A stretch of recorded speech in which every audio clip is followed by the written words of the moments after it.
पुनर्विकास प्रकल्पाचं बवंडर बनवायचं आणि त्यातनं जनतेला दिशाभूल करायची। स्वतःच त्या ठिकाणी कायदे बनवायचे, स्वतःच त्या ठिकाणी सर्व करायचं आणि मग जनते काढायचे। आपली निष्क्रियता झाकण्याकरता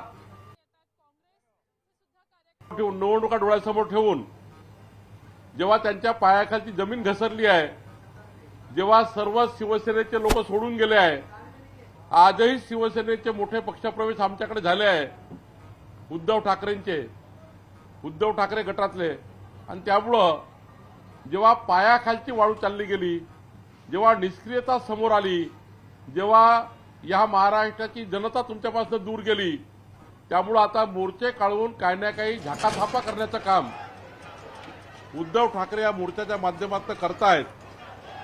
मला वाटतं या मोर्चाने काही फरक पडणार नाही। मुंबईची जनता आता उद्धव ठाकरेवर विश्वास ठेवत नाही, महाराष्ट्राची जनता उद्धव ठाकरेवर विश्वास ठेवत नाही, आणि आता महाविकास आघाडी सुद्धा एक दिल के टुकड़े हुए हजार, कोई कहा गिरा और कोई कहा गिरा या परिस्थितीमध्ये आली आहे।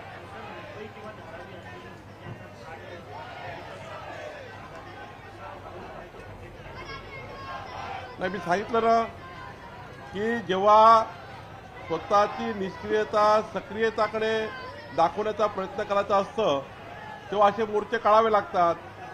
खरं तर धारावी पुनर्विकास प्रकल्पामध्ये लाखो लोकांना त्या ठिकाणी जे मुंबईकर धारावीकर वाट बघायचे, त्या धारावीकरांना मोठा फायदा या ठिकाणी होणार आहे। आणि जी काही पद्धती अवलंबल्या गेली ती सरकारने स्पष्ट केली आहे। कुठल्याही प्रकारचा कुणालाही फेवर न करता त्या ठिकाणी संपूर्ण पारदर्शी पद्धतीने आणि या सर्व बाबी घडत असताना त्यांच्या काळात ते झालं नाही, त्यांच्या काळात ते धारावी पुनर्विकास करू शकले नाही, त्यांच्या काळात गरीबाला घरं देऊ शकले नाही, आणि म्हणून त्या ठिकाणी मला वाटतं की जे शल्य आहे ते आता उद्धव ठाकरेंना दिसत आहे आणि म्हणून त्या ठिकाणी मोर्चा काढतायत।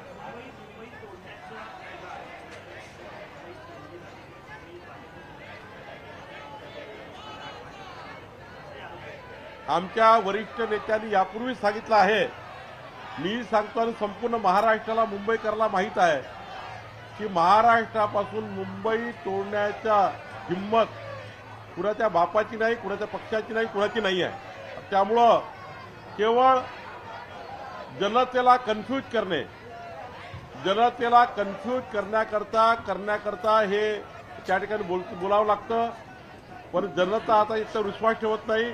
मुंबई ही महाराष्ट्रापासून कोणी तोडू शकत नाही, मुंबईला तोडण्याचं षडयंत्र कोणी करू शकत नाही आणि हे होऊ शकत नाही। त्यामुळं या आता बोलण्याला लोक कंटाळलेले असं मला वाटतं।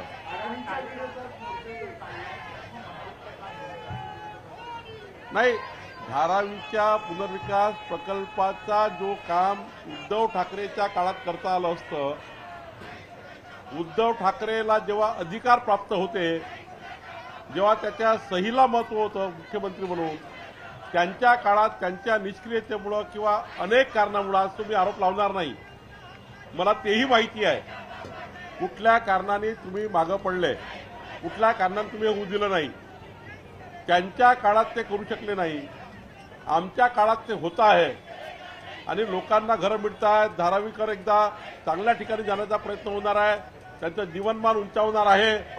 अशा वेळी उद्धव ठाकरे मोर्चा काढतात आहे आणि खोटी गोष्ट समोर आणून, ज्या बाबीला तथ्य नाही अशा बाबी समोर आणून सरकारच्या बद्दलचं प्रश्नचिन्ह उभं करण्याचा प्रयत्न करतात आहे।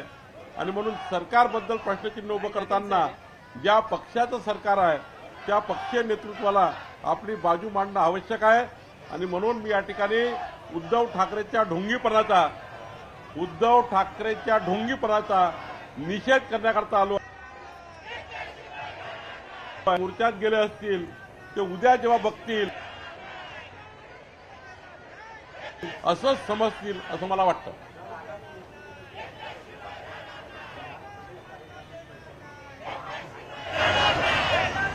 सकाळपासून प्रदेश कार्य समिती सुरू आहे।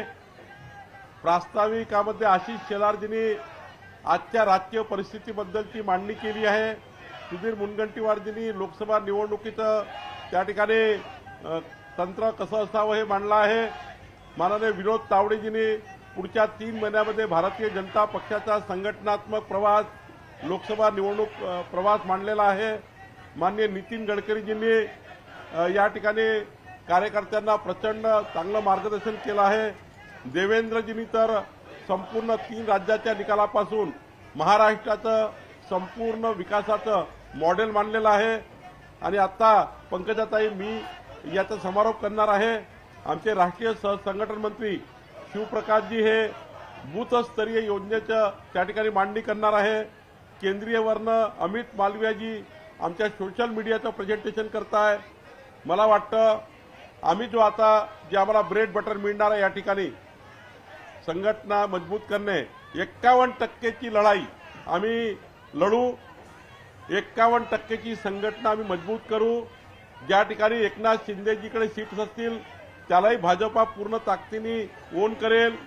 अजित पवारांजीकडल्या सीटलाही ओन करेल. भाजपा 288 विधानसभेत 48 लोकसभेमध्ये पूर्ण ताकदीने 3 महिन्यामध्ये या ठिकाणी आपला हा महाविजय करेल. याकरता आम्ही तयार केली. सोबतच विधानसभेच्या निवडणुकीची तयारी आम्ही करतो आहे. सोबतच स्थानिक स्वराज्य संस्थेमध्ये आमचा प्रत्येक उमेदवार निवडून यावा, महायुतीचा उमेदवार निवडून यावा अशी तयारी आम्ही करतो आहे. मला वाटतं आजची जे प्रदेश पदाधिकारी बैठक आहे या बैठकीतनं जेव्हा आमचे 650 पदाधिकारी जिल्ह्यात जातील तेव्हा जिल्हास्तरीय बैठका होतील तेव्हा प्रचंड एक तुफान या महाराष्ट्रामध्ये संघटनात्मक पद्धतीने एका लोकसभेमध्ये 3.5 लाख घरी जाण्याचं घर चलो अभियान, संपर्क ते समर्थ अभियान हे त्या ठिकाणी होणार आहे. प्रत्येक लोकसभेमध्ये 600 सुपर वॉरियर हे प्रवासाला निघाले आहे आणि ते 3.5 लाख घरी प्रत्येक लोकसभेत जाणार आहे असा कार्यक्रम आम्ही तयार केला आहे. आज सगळीकडे भाजपची लोकसभा आढावा बैठक सुरू आहे. दुसरीकडे मराठा आरक्षणावरून वातावरण तापल्याचं पाहायला मिळतं. मनोज जरांगे पाटलांनी असं म्हणलं आहे की बीडमध्ये निष्पाप लोकांवरती गुन्हे दाखल केले, आरोपी त्यांना बनवण्यात आले. आपण ते सर्व व्हिडिओच्या माध्यमातून गुन्हे दाखल नाही, मराठा आरक्षणाबद्दलची भूमिका माननीय देवेंद्रजींनी तुम्ही बघितलं असाल तुमच्या माध्यमातून मांडलेली आहे. आणि राहिला प्रश्न गुन्हेगारीच्या संबंधाने तर देवेंद्रजींनी काल सभागृहात त्यांनी पूर्ण गृह खात्याचा आपला विषय मांडला आहे. त्यामुळे जेव्हा देवेंद्रजींनी मांडलाय त्याबद्दल पुढचं वक्तव्य काही करण्यात मला वाटतं उचित नाही. आज सगळ्या प्रदेशची कार्यकारिणीची बैठक सुरू झाली आणि या मोबाईलपासून सगळ्यांना लांब ठेवण्यात आले. बच्चू कडूंनी देखील मराठा आरक्षणासंदर्भात आपली भूमिका मांडलेली आहे. मनोज जरांगे पाटलांच्या भूमिकेशी मी सहमत आहे. जर काही निर्णय घ्यावा लागला तर मी सरकार विरोधात देखील उतरेल असं बच्चू कडू म्हणाले. नाही, बच्चू कडूंचा काय त्यांना करायचं ते करू द्या, त्याच्याबद्दल त्यांचा स्वतंत्र अधिकार आहे. पण माननीय देवेंद्रजींनी आज स्पष्टपणे आपल्या माध्यमातून महाराष्ट्राच्या 13 कोटी जनतेला मराठा आरक्षणासंबंधाने भारतीय जनता पार्टीनं केलेलं काम हे मांडलेलं आहे. आणि भारतीय जनता पार्टी आज सुद्धा ठराव करणार आहे. मागे आम्ही ठराव केला, आज सुद्धा आम्ही ठराव पूर्ण करणार आहे की मराठा समाजाला आरक्षण दिलं पाहिजे. याकरता भारतीय जनता पार्टी पूर्ण सरकारच्या पाठीशी आहे. कुठलंही आरक्षण कुणाही समाजाचं ओबीसी समाजाचं आरक्षण कमी न करता मराठा समाजाकरता संपूर्ण महाराष्ट्र मराठा समाजाच्या मागे उभा आहे. ओबीसी समाजही उभा आहे.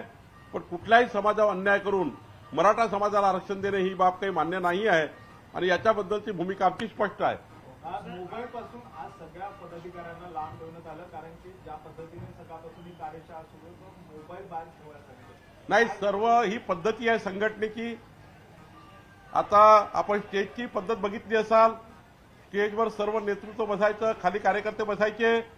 आता नेतृत्व सुद्धा आपल्या पहिल्या त्या ठिकाणी खाली बसताय. ही पद्धती पक्षाच्या संघटनेची आहे. आणि मोबाईल जेव्हा हातात असतात तेव्हा एवढंच फक्त असतं, जे संघटनेमध्ये एखादं सेशन असतं त्या सेशन सुरू असताना मोबाईलमध्ये जर लक्ष असलं तर त्या सेशनची ग्रॅव्हिटी कमी होतं किंवा जो वक्ता मांडतो इतक्या दुरून केंद्रीय पद्धतीचे काही आमचे सेशन चालू आहे. सोशल मीडियाचं सेशन आहे, त्यानंतर आमचं बूथस्तरीय संघटनेचं सेशन आहे, लोकसभा प्रवास समितीचं सेशन आहे.